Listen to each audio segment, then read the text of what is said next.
Well, hey guys, we are here with Josh Rappaport in his beautiful new home, getting a sneak peek of this magnificent new construction. And we're going to be talking about your perspective on Vallarta post-COVID. I guess the first thing I'd love to find out is in this now almost 60 days of our governor's stay home, how have you as an active athlete been staying busy? Thank you very much for the question. Thank you for coming and inviting me to That's so the pretty. interview today. I mean, wow, I can't wait for the official open house. To answer your question, yeah, I'm a runner, so running is an activity you can do in most places. Yep. So when the quarantine started, there wasn't a full lockdown, and I kind of figured I can still keep running so long as I always train on my own, so long as I Be go on my own. observant and yeah. And if you see somebody, of course, keep the distance. But to be honest, at that hour, in this neighborhood, there's very few people out and about. So it was rather easy, and fortunately, I should say, there was never a full lockdown, so there was never an issue with me training. Yeah, and we've all been inspired by Josh's vids and live feeds doing weights out here on the terrace. So really underscoring that you really can get a great workout from wherever you are. Yeah, I bought a weight rack prior to COVID, so I was planning on starting to work out more regular from home, so it just all worked out. It all flowed, right? And I did. I mean, I've kept up my training and my health, but I put on a bit of weight, I think just like everybody has. Nobody can see it. Thanks for saying that, but the scale can. But I think that most people have, just because, being at home Times and are stressful. Yeah. So what a lot of our viewers may not know is that Puerto Vallarta is really a very renowned destination for sports tourism. Mm-hmm. There's a lot of very athletic things to do here.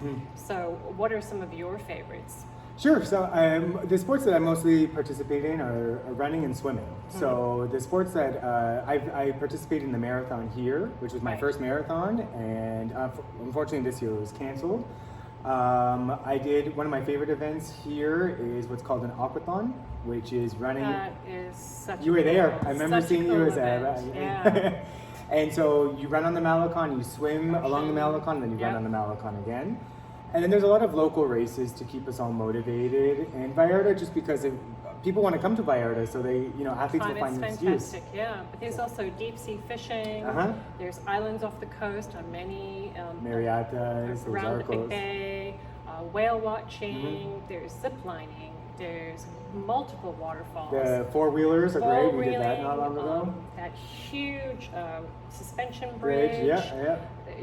There's so many things that really draw active people to this marketplace. So there's a lot of eco parks actually, and some of them are even small. Most of us who live here or visit here regularly know the bigger ones. Yeah. But there's actually some smaller ones. Amazing. Which are beautiful, and because they're a bit smaller, you can get a little closer to nature and to the rivers and stuff like that. And there's a few of them that I like to go to where even in tourist season and high season, you can go on a Sunday and there'll maybe be so two other accessible. people. Exactly. So it's private.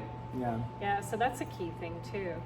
One of the things that makes this market so unique is that Mexico is really not a mortgage market. Correct. So you're in a very specific niche business to help investors and real estate buyers get into property here without the normal process of mortgages as we know it in the US and Canada. Sure. So explain to people a little bit how you fill in those gaps. Sure.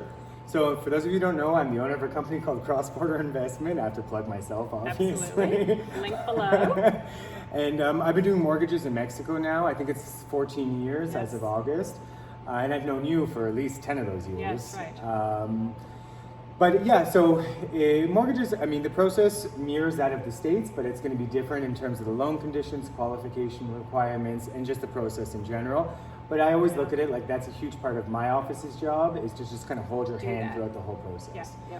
And like Deborah mentioned, it's completely true, and it's something, although I work in mortgages, it's something I'm conscious of, that in terms of foreigners purchasing property, it is mostly a cash market. But we do a significant amount of business, and I've been in the business throughout other downturns in the market. That's right. And usually what happens is people still want to move forward. They want their investment property, they want their retirement property, and they don't want to put those dreams off for 5 or 10 years until things truly recover. And so that's kind of where we step in. So what I found I started my business when the financial crisis hit. I was working for a mortgage broker prior. Seen this? I wasn't sure at the beginning if it was that. me starting a business or if it was the financial crisis, but I just kind of had to, sink or swim basically, and just figured out a way to make things work. And I feel that mortgages kind of fill in the gaps, especially in these times, because there's a lot of people who want to get in the market and they're either concerned about spending their money, even if they have the money, or they no longer have the money. And we kind of fill in the gaps for them. Right. Yeah. So as you're in touch with your client base, buyers, investors, your banking base of lenders, what are they saying? What are you hearing? What do you think the mood and the vibe is between those two? Sure, the two groups? entities. Yeah, exactly. Well, I mean, first I'll talk personally about me, about, when the whole quarantine started and coronavirus got really big locally here, and the whole scare of it got really big here, it affected me also. So I started becoming a doomsdayer, I would say, for about a good 2 weeks. See, a little freaked out at first, and then you realize life will go on. And you're in a leadership position in a business, and so you need to be thinking proactively. Exactly, you need to be strong for everybody else, exactly right. In terms of the banks, I'll start with the banks. Their processes, everyone's doing home office still, because all the banks we work with are in Mexico City and they are on lockdown. So they haven't been able to go back to their offices at all. The banks are more concerned about there being enough clients available, because what happens is their lines of credit, their money is still available. Right. And in order for the banks to make money, they need to lend that money out. Sure. So they're actually trying to figure out other ways to find more clients available, because it's obvious that Mexico and the States, everyone's not pulling the trigger as quickly as usual. Sure. So one of the very promising signs, at least for me, is the products we use for foreigners are fully funded, and they have not made any changes up until this point, and they haven't expressed to me that they have any plans to make any changes. Good to know, yeah. And even more exciting, in my opinion, is we've been working on another loan product for about 18 months now. It's bureaucratic, so these things go through all sorts of steps, and we're actually on the final steps. And when COVID started happening, I'm like, well, there goes those 18 months, of work.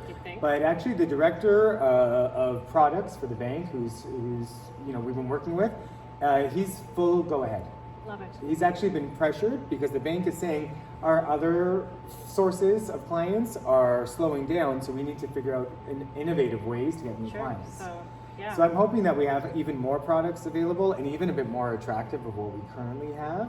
Sure. So I think the deal, the points of the terms, Exactly, and I think that it'll help to get some more buyers into the market. Stimulate the market. Exactly. Right. And in terms of, sorry, can I answer your second part? No, perfect. Sorry, so much good stuff here. Just I take talk notes, a lot. guys. In terms of the second part, in terms of our clientele base, we track our lead generation, so the new clients who contact us. And we saw a bit of a drop, in March when things were going heavy in the States. We saw a significant drop, I shouldn't say a bit, but there's about like a 2 to 3 week span, but ever since then it's recouped to about 80% of where it was in 2019 in terms of lead generation. Wow, that's a really interesting statistic. Yeah, and people are moving forward. There are some clients who I think, I would assume that we're going to have less clients moving forward than we would have, had COVID not come across. Not happened, right?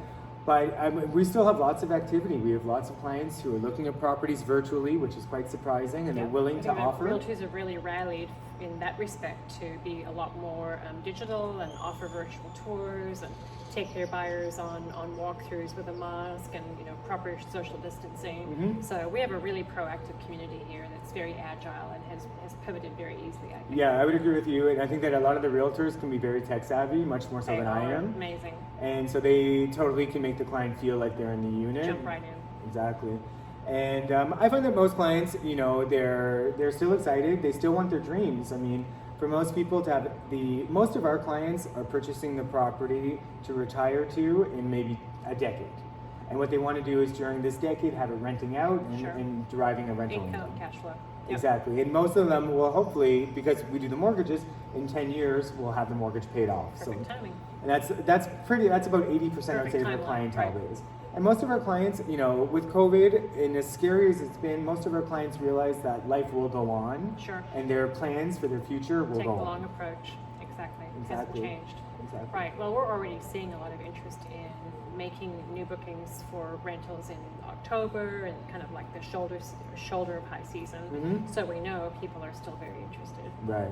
We have clients, because with the mortgages, with most of the mortgages, not all of them, the client has to physically be here for the closing. We can't close via power of attorney. Okay. And so some of our clients, because of COVID, haven't been able to fly.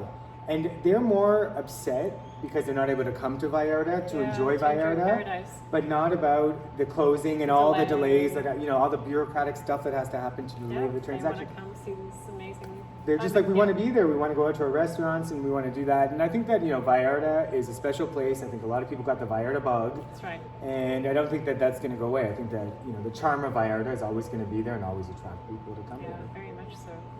Well, as you're talking about some changes on the banking side, is there anything that you are working on with your team in your business internally to pivot from this, or to offer clients something different, or change the way that your home team is working? Very good. That's a very good question. Firstly, I would say that when we were doing home office, when everyone was at home and we're working remotely, as a business owner, as a small business owner, that can be very scary when that first starts, because you're concerned, it's something you've never done before, and you're kind of concerned, is it going to work? Are people really going to pay? And I must say that our staff really completely impressed me, and they totally pulled through, and everyone was super responsible, and I feel like our productivity level did not change at all. And I'm not, just saying that. I say that's the honest to God truth. Yeah. And go ahead. Well, I'm just thinking that you mentioned that all of your banks are Mexico City based, so you must have all your workflow online and on portal, cloud. All of that is already a part of your business model. Exactly. So, is there anything you had to change about the physical space of working together? No. Well, very good. In terms of digital, that's what I was going to say. Is we're so used to doing everything digitally because our banks are in a different city, the clients are in a different city or a different country. So we're so used to everything being that way, anyways. And in our office, we moved offices about 2 years ago, and we moved into a very big space for us. Yeah, that's right. And so our office is spread out, and I actually measured today, and where the majority of the staff are, there's at least 2 meters between each person, and we didn't have to do any modifications. It's been a big space that way. Already. Safe distancing. The only thing we bought Lysol. we bought some cans of Lysol, and some of the government is requiring us to have certain things in order to be certified. So we bought what's needed, but we didn't have to do any structural modifications to our office space or anything like that. Wow, that's so cool. Well, Josh, you're such an inspiration. I think that everybody has enjoyed following along your morning workout routine, and you're helping a lot of us get off the couch in the morning and feel more active. And I think that this is just great information for viewers to know that Vallarta is still a magnificently, beautiful city and has so much to offer, and that behind the scenes of all the activities and the dining and the outdoor, excursions, there's actually a really solid backed platform for investment here that, even has more innovations to offer. Right. So thank you for sharing that with people, and we'll put some of those links that Josh mentioned below in the comments. And just one more way that local businesses are keeping Vallarta real. Thanks for watching, guys.